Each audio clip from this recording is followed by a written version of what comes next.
What's up, everybody? You're very welcome along to this Manchester United preview here on Anfield Agenda. What I'm going to do is what I always do. I'm going to go through my predicted starting 11, my score prediction, and give you my take on what I think may happen at Old Trafford on Sunday. Obviously, it is a 4:30 PM kickoff. We'll be live with a watch along from 4 PM. And as always, proud to say we're being brought to you today by our friends at manscaped.com. If you haven't yet had a look on the Manscaped website, please do go over and check out the Performance Package 4.0 featuring the all-new Lawnmower 4.0, the Weed Whacker ear and nose hair trimmer. Both of those are waterproof as well, so if you want to have a little shave when you're in the shower, I'm not here to judge, that is up to you. You'll also get the ball toner, the ball deodorant, the shed travel bag, and the boxer briefs included as well. And you can use our discount code WFM20 for 20% off and free shipping on anything on the Manscaped site. Look, ladies and gentlemen, let's get straight into this one. And ahead of the game, a little bit of team news. We did hear from Jurgen Klopp today that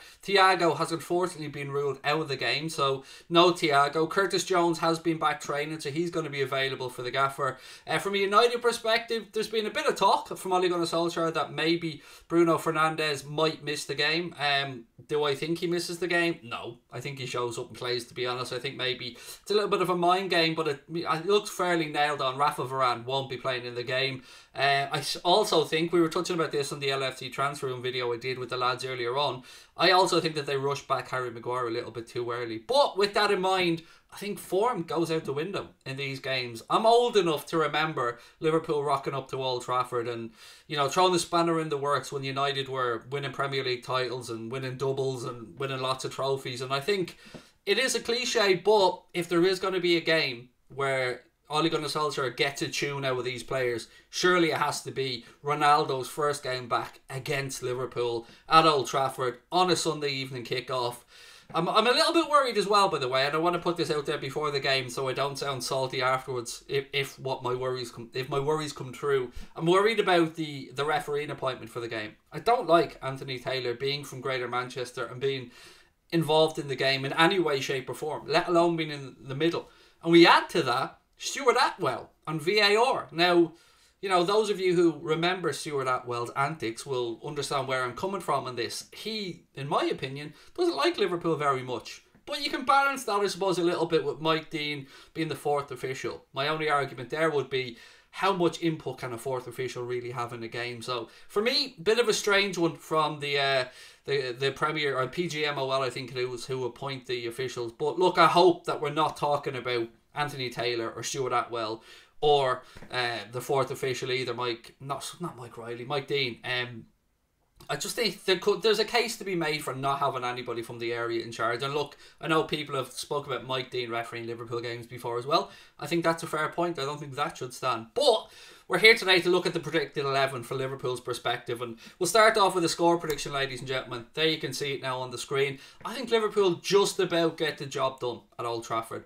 I was reading, I should say, earlier on, Jamie Carragher saying that he thinks maybe Manchester United could go and win this game. And of course, the potential is there. You just have to look at the star-studded attacking players in that Manchester United team. I think, if I'm looking at how Manchester United will line up, I think it'll be De Gea, Aaron Wan-Bissaka, Lindelof and Maguire, and then Luke Shaw probably at left back. The big question for me around United's team selection would be, will Ole Gunnar Solskjaer go with, and I'm banking on Fernandes playing, by the way, will he go with McTominay and Fred as a two, or will he find a way to maybe, you know, try and get a tune out of Paul Pogba?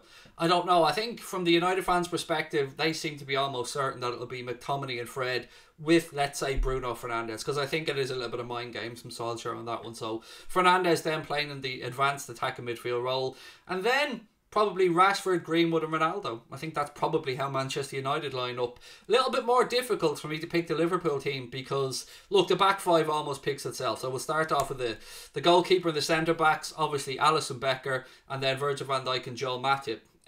If you're United and you're looking to get at Liverpool centre-backs, and it's not going to be very often I say this, I think right now Van Dijk is the weaker link of the two. You know, he won't be for much longer. He's still getting back up to speed. But I also think it's fair to say that having Joel Matip alongside him has allowed Virgil van Dijk to maybe ease his way back into Premier League football. And look, that injury is a severe injury that he's coming back from. And we probably won't see the best of Big Virg for another 4, 5, 6 months perhaps. So I think having Matip there with him has been brilliant, and I'm delighted that Matip has been able to keep his fitness. And you know, Klopp's been quite clever as well about making sure that he doesn't play 3 games a week as an example, where possible. Of course, sometimes that isn't possible to change. But so I think Van Dijk and Matip, and then I think for the full-backs in the midfield, Trent Alexander-Arnold and Andy Robertson. Is there an argument to put in Kostas Tsimikas? Yeah, you could make an argument for it, but I just think the experience that Robbo has in big games, particularly away to a stadium that's going to be a raucous atmosphere at Old Trafford. So I think Robbo at left back. Midfield was a really difficult decision because Fabinho, you know, picks himself. There's no arguing about that one. Fabinho will hold the midfield role. I think Jordan Henderson on the right hand side, where he can help Trent Alexander-Arnold and also link up well with Mohamed Salah. So I think it's really important that we've got Hendo on the right. Then coming over to the left hand side, it was one of 3 things really. Was it going to be Keita? Not for me, not in this one, not after his performance in Madrid. And also, I don't think Keita's really up to rhythm of how Jurgen Klopp wants the team to play. So I don't know about that one. So it really came down to Curtis Jones or Alex Oxlade-Chamberlain. I would go with Curtis Jones. That's why I've gone with my predicted 11. But I think Jurgen Klopp might go with Alex Oxlade-Chamberlain. The reason why I'm saying that is there was a quote from James Pearce where he said that Jurgen Klopp was very impressed with Alex Oxlade-Chamberlain's cameo in the game during the week at the Wanda Metropolitano, which I have to admit, I thought Alex Oxlade-Chamberlain did very well when he came on. So probably a coin toss there. Will Jones get enough training sessions in to convince the manager he's ready to go? We'll have to wait and see. And then up front, the only real question here is who goes through the centre? Is it going to be Diogo Jota? Is it going to be Bobby Firmino? Well, we'll have to hang on a little bit later because Mane left, Salah right. Bing, there you go. Bobby Firmino through the centre for me. That's the 11 that I would start at Old Trafford. 2-1 victory. There's some Liverpool fans who think that margin could be a lot wider. There are probably some others that maybe take a point at Old Trafford. For me, it boils down to a couple of things really. One, we need to keep pace at the top of the Premier League. We can't let Chelsea create a gap there. So Chelsea have a pretty winnable fixture against Norwich at the weekend. Manchester City only 1 point behind us, breathing down our necks as well. So if we can beat United at Old Trafford, that would keep the pressure on Chelsea, but it would also create a 7-point gap between us and Manchester United, which at this early stage of the season and with the fixtures that United have ahead of them, I think it makes it then a three-horse title race between Liverpool, Manchester City and Chelsea. So maybe with Lukaku and Timo Werner's injuries for Chelsea, maybe, you know, they might have a little wobble as well, and I think it's vital that we're there to capitalise on it if there are any wobbles. I'm always nervous around these games. You know, going to Old Trafford's not easy at the best of times, so I'm hoping that the lads got off to as fast a start as they did against both Watford and Atleti. But obviously I hope our defence is a little bit less porous than it was against Atletico Madrid. So I think the Reds can do it this Sunday, ladies and gentlemen. That's my predicted 11 and score prediction.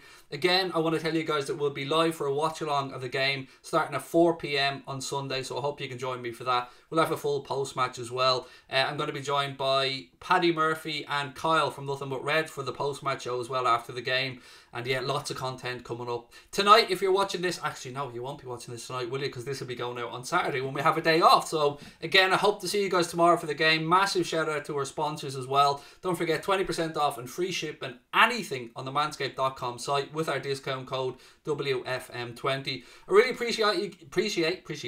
appreciate you guys tuning in. And look, I want to know your thoughts on the game, your predicted 11s and your score predictions. Please do whack it into the chat below, and don't forget to drop a like on the video as well. I know I say this a lot, but I can't thank you guys enough for all the support you've given the channel. It means a lot to us that we have your support and that we continue to grow. I hope that you guys have enjoyed the introduction of Paddy and Chris and James, and Jack will be back soon as well. And of course we have we've got Connor involved, and we've got Mr. Steve Bland as well. So again, lots of love to you guys. Have a cracking weekend. Leave your thoughts below. Drop a like on the video. Up the Reds.